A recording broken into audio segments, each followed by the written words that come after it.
There's some bills that I have to pay.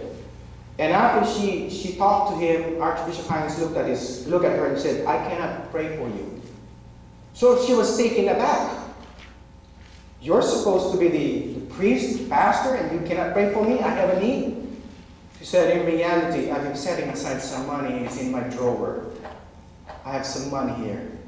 And you know what James tells us? If we have the ability to minister to the needs of others, our prayers are going to be useless. You don't pray for the person. Give the person the money that she needs. Let us be an instrument of God's blessings.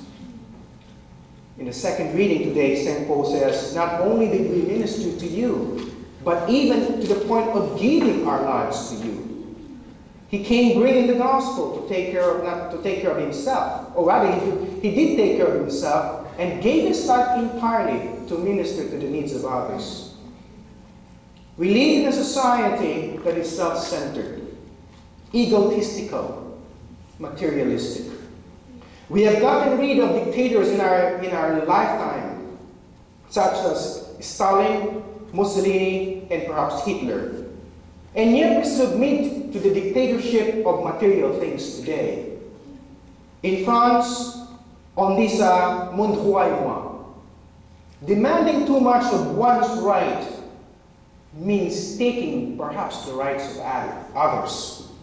You know, in France, the government system will give you housing if you are below a certain salary bracket. You know, the government will help you.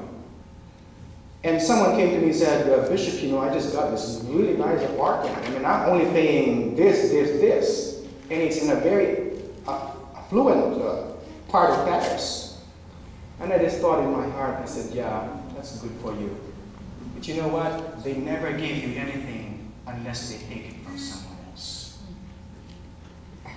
Sometimes the overemphasis and our obsession for our own rights would mean some other people losing their rights. It's never at one's expense. It's always at the expense of others. And we need to be very careful with that. And sometimes I get to think that people who are too obsessed with their rights are people really who don't have rights. Isn't that interesting?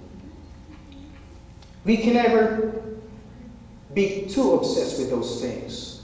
God challenges us to really take off our eyes not on ourselves but on others. I know that my message and what we are hearing today is perhaps a taboo to many of us. But God reminds us of His ways. His ways are the ones that would lead us to the path of life and peace. He prompts us not to look at ourselves but others, especially those who are less fortunate around us. We say sometimes, well, I'm poor. I also have needs. Who doesn't have needs? We all have needs. But if you think you are poor, always remember there's someone who is poorer than you.